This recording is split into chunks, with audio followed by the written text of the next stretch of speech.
UP की धरती से प्रभु राम और प्रभु कृष्ण की भूमि से भक्ति, भाव और आध्यात्म की एक और धारा प्रवाहित होने को लालायित है। आज पूज्य संतों की साधना और जनमानस की भावना से एक और पवित्र धाम की नींव रखी जा रही है।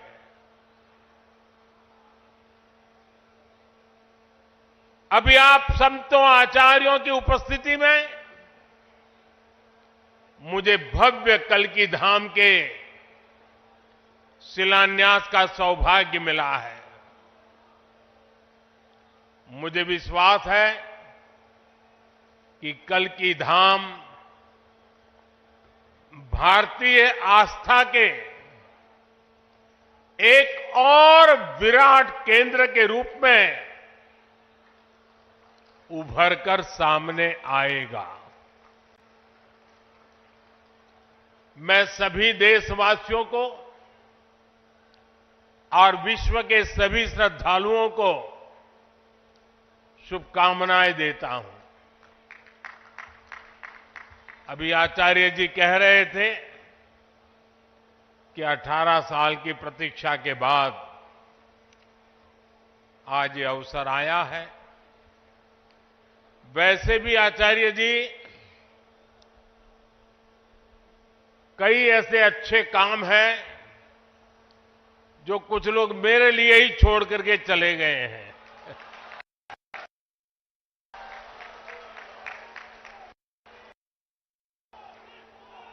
और आगे भी जितने अच्छे काम रह गए हैं ना, उसके लिए बस ये संतों का, जनता जनार्दन का आशीर्वाद बना रहे, उसे भी पूरे करेंगे।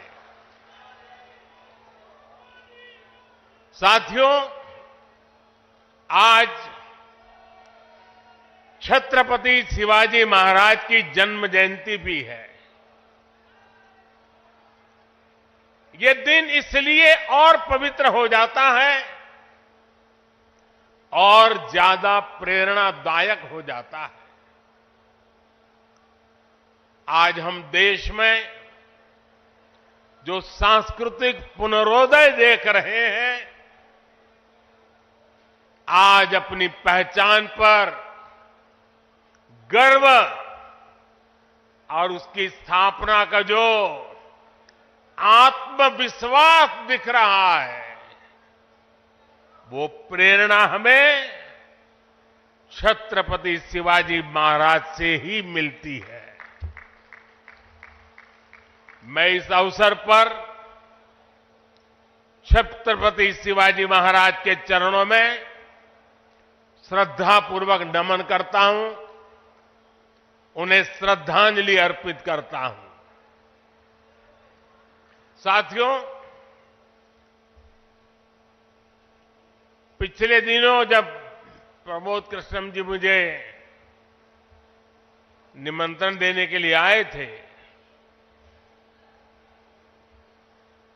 जो बातें उन्होंने बताई उसके आधार पर मैं कह रहा हूं कि आज जितना आनंद उनको हो रहा है, उससे अनेक गुना आनंद उनकी पूज्य माता जी की आत्मा जहां भी होगी उनको होता होगा।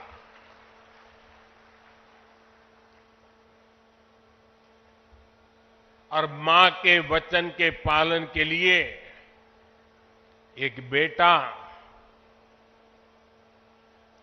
कैसे जीवन खपा सकता है, ये प्रमोद जी ने दिखा दिया।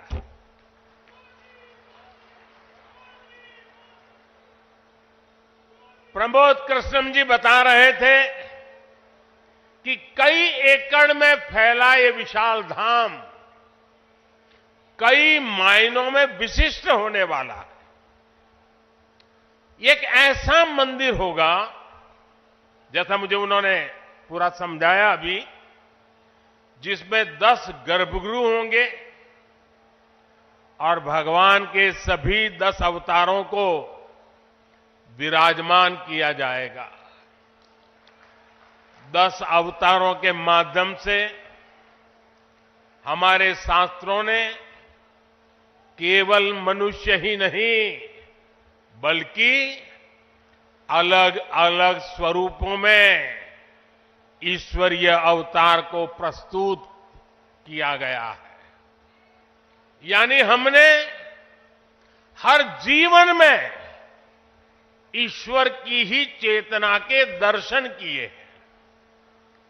हमने ईश्वर के स्वरूप को सिंह में भी देखा, वराह में भी देखा और कच्छप में भी देखा।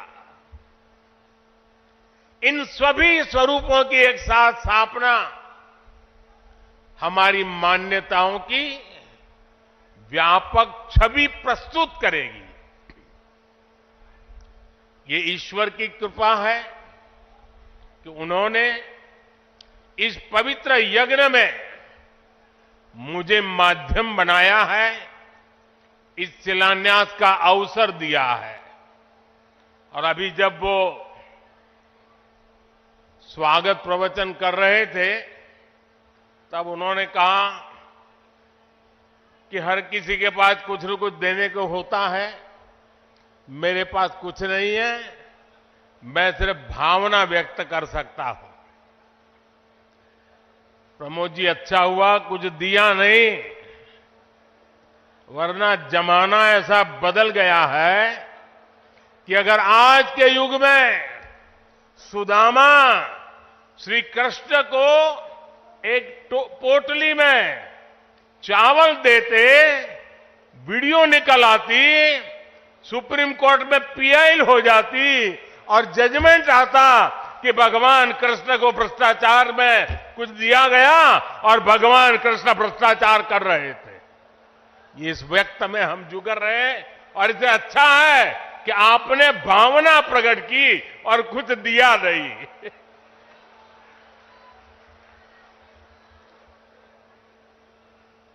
मैं इस शुभ कार्य में अपना मार्गदर्शन देने के लिए पधारे सभी संतों को भी नमन करता हूं। मैं आचार्य प्रमोद कृष्णम जी को भी बधाई देता हूं। साथियों, आज संबल में हम जिस अवसर के साक्षी बन रहे हैं, ये भारत के सांस्कृतिक नवजागरण का एक और अद्भुत क्षण है। अभी पिछले महीने ही 22 जनवरी को देश ने अयोध्या में 500 साल के इंतजार को पूरा होते देखा है। राम लला के विराजमान होने का वो अलौकिक अनुभव, वो दिव्य अनुभूति अब भी हमें भावुक कर जाती है। इसी बीच हम देश से सैकड़ों किलोमीटर दूर अरब की धरती पर अबू धाबी में पहले विराट मंदिर के लोकार्पण के साक्षी भी बने हैं। पहले जो कल्पना से भी परे था, अब वो हकीकत बन चुका है। और अब हम यहां संभल में भव्य कल की धाम के शिलान्यास के गवाह बन रहे हैं। भाई और बहनों,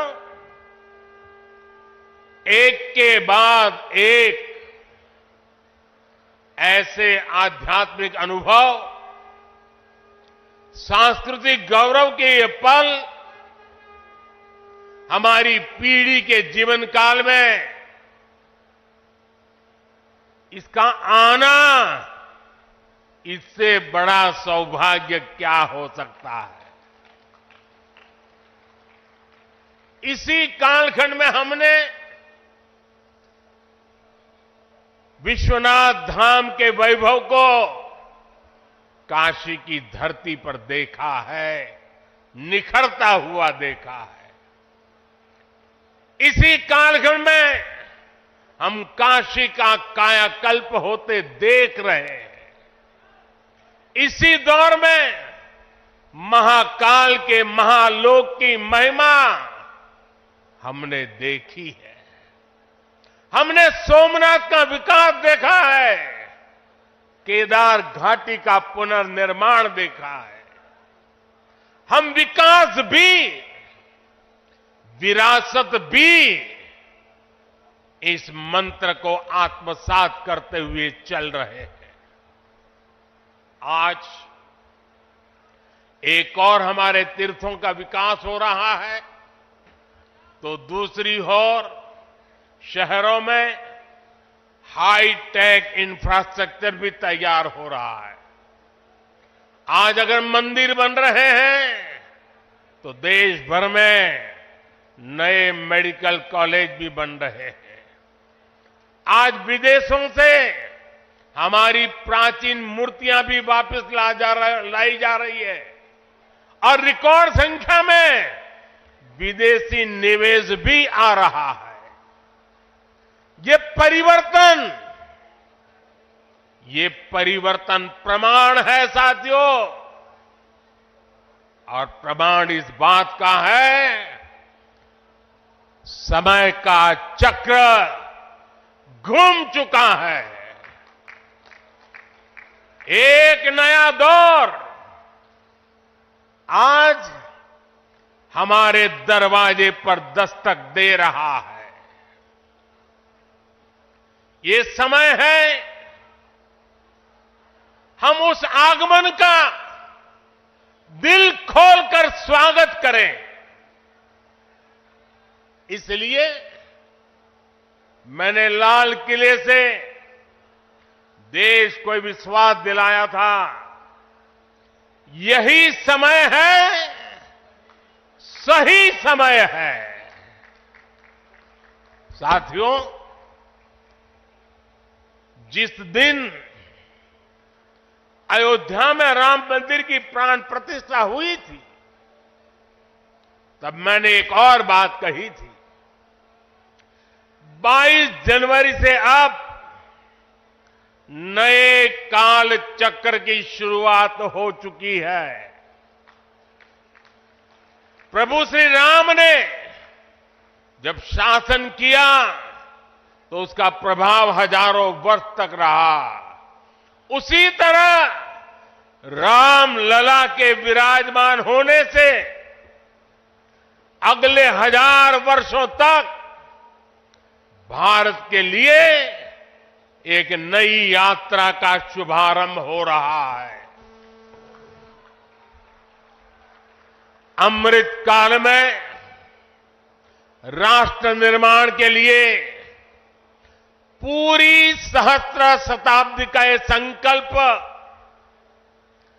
केवल एक अभिलाषा भर नहीं है, ये एक ऐसा संकल्प है जिसे हमारी संस्कृति ने हर कालखंड में जीकर दिखाया है। भगवान कल्कि के विषय में आचार्य प्रमोद कृष्णम जी ने गहरा अध्ययन किया है।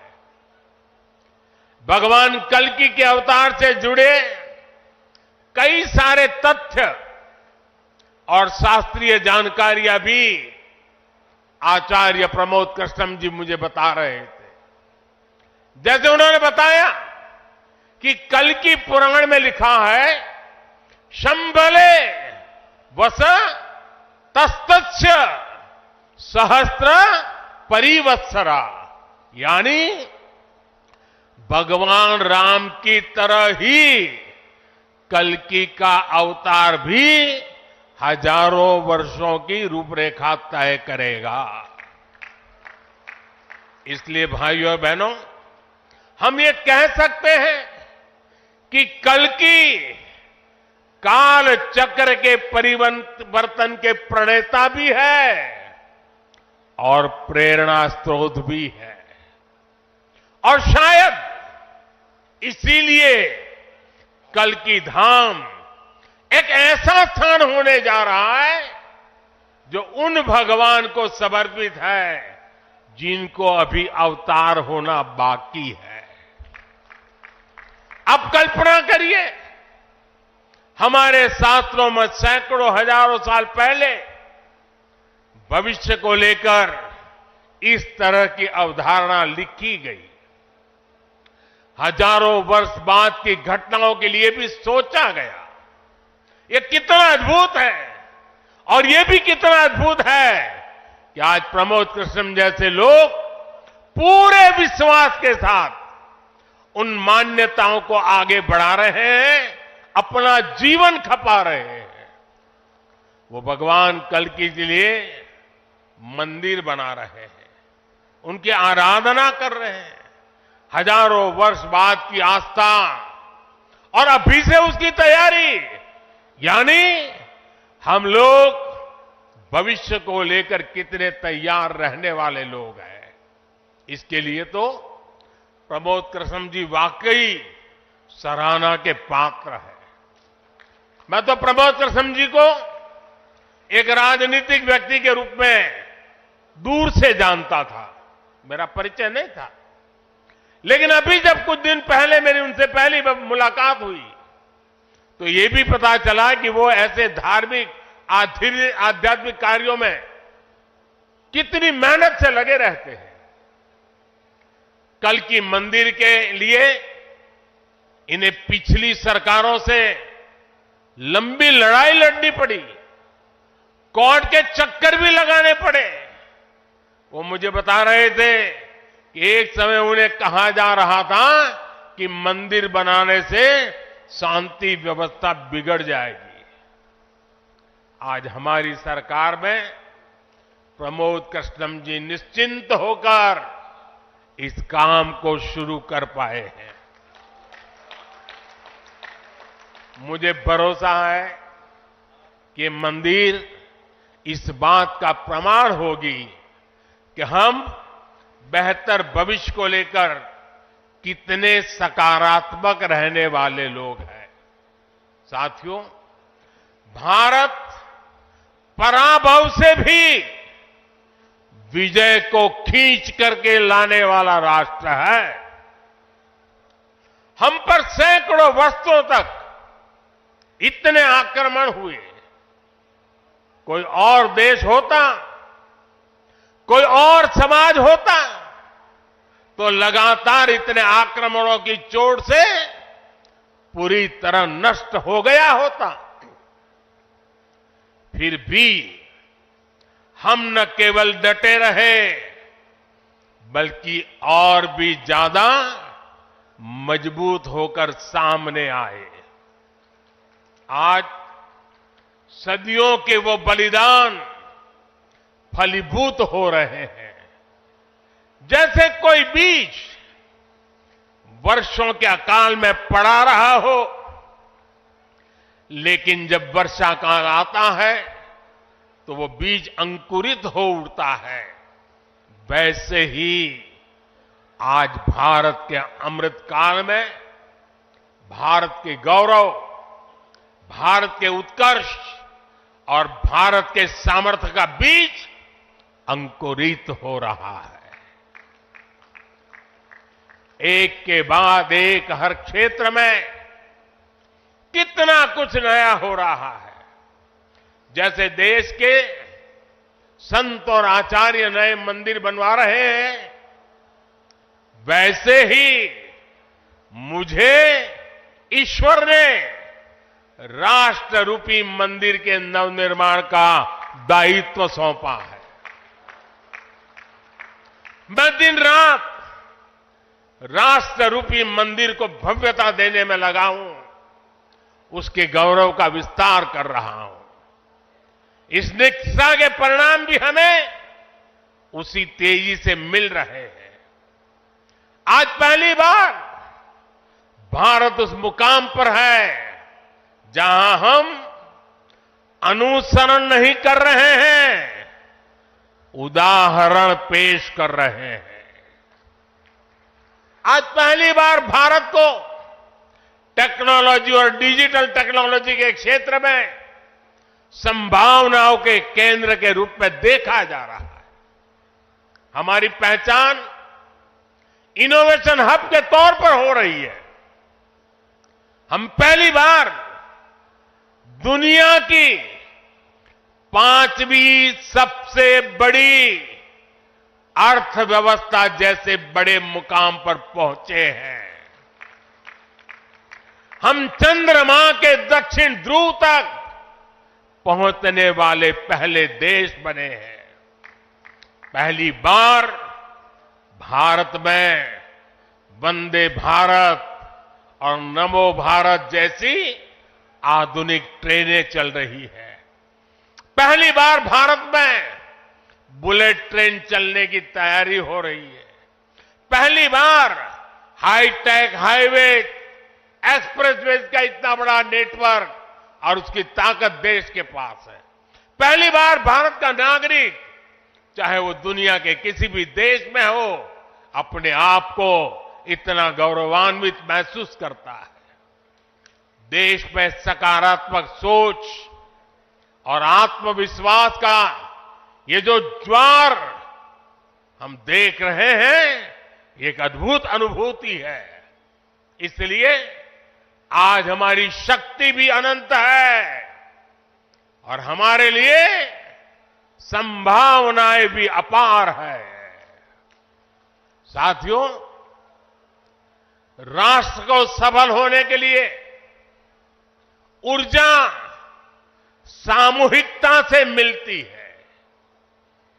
हमारे वेद कहते हैं, सहस्त्र शीर्षा पुरुष, सहस्त्र शीर्षा पुरुष, सहस्त्राक्ष सहस्त्रपाद, अर्थात निर्माण के लिए हजारों लाखों करोड़ों हाथ है, गतिमान होने के लिए हजारों लाखों करोड़ों पैर है। आज हमें भारत में उसी विराट चेतना के दर्शन हो रहे हैं। सबका साथ, सबका विकास, सबका विश्वास और सबका प्रयास, इस भावना से हर देशवासी एक भाव से, एक संकल्प से राष्ट्र के लिए काम कर रहा है। आप पिछले 10 वर्षों में कार्यों के विस्तार को देखिए। 4 करोड़ से ज्यादा लोगों को प्रधानमंत्री आवास योजना के तहत पक्के घर, 11 करोड़ परिवारों को शौचालय यानी इज्जत घर, 2.5 करोड़ परिवारों को घर में बिजली, 10 करोड़ से अधिक परिवारों को पानी के लिए कनेक्शन, 80 करोड़ लोगों को मुफ्त राशन, 10 करोड़ महिलाओं को कम कीमत पर गैस सिलेंडर, 50 करोड़ लोगों को स्वस्थ जीवन के लिए आयुष्मान कार्ड, करीब 10 करोड़ किसानों को किसान सम्मान निधि। कोरोना काल में हर देशवासी को मुफ्त वैक्सीन, स्वच्छ भारत जैसा बड़ा अभियान, आज पूरी दुनिया में भारत के इन कामों की चर्चा हो रही है। इस स्केल पर काम इसलिए हो सके क्योंकि सरकार के इन प्रयासों से देशवासियों का सामर्थ्य जुड़ गया। आज लोग सरकार की योजनाओं का लाभ दिलाने के लिए गरीबों की मदद कर रहे हैं। लोग 100% सैचुरेशन के अभियान में हिस्सा बन रहे हैं। गरीब की सेवा का ये भाव समाज को नर में नारायण की प्रेरणा देने वाले हमारे आध्यात्मिक मूल्यों से मिली है। इसलिए देश ने विकसित भारत का निर्माण और अपनी विरासत पर गर्व के पंच प्राणों का आह्वान किया है। साथियों, भारत जब भी बड़े संकल्प लेता है, उसके मार्गदर्शन के लिए ईश्वरीय चेतना किसी न किसी रूप में हमारे बीच जरूर आती है। इसलिए गीता में भगवान श्री कृष्ण ने कहा, संभवामि युगे युगे, इतना बड़ा आश्वासन दे दिया है। लेकिन इस वचन के साथ ही तो हमें ये आदेश भी देते हैं कि कर्मण्येवाधिकारस्ते मा फलेषु कदाचन, अर्थात हमें फल की चिंता के बिना कर्तव्य भाव से कर्म करना है। भगवान का ये वचन, उनका ये निर्देश आज 140 करोड़ देशवासियों के लिए जीवन मंत्र की तरह है। अगले 25 वर्षों के इस कर्तव्य काल में हमें परिश्रम की पराकाष्ठा करनी है। हमें निस्वार्थ भाव से देश सेवा को सामने रखकर काम करना है। हमारे हर प्रयास में, हमारे हर काम से राष्ट्र को क्या लाभ होगा, ये प्रश्न हमारे मन में सबसे पहले आना चाहिए।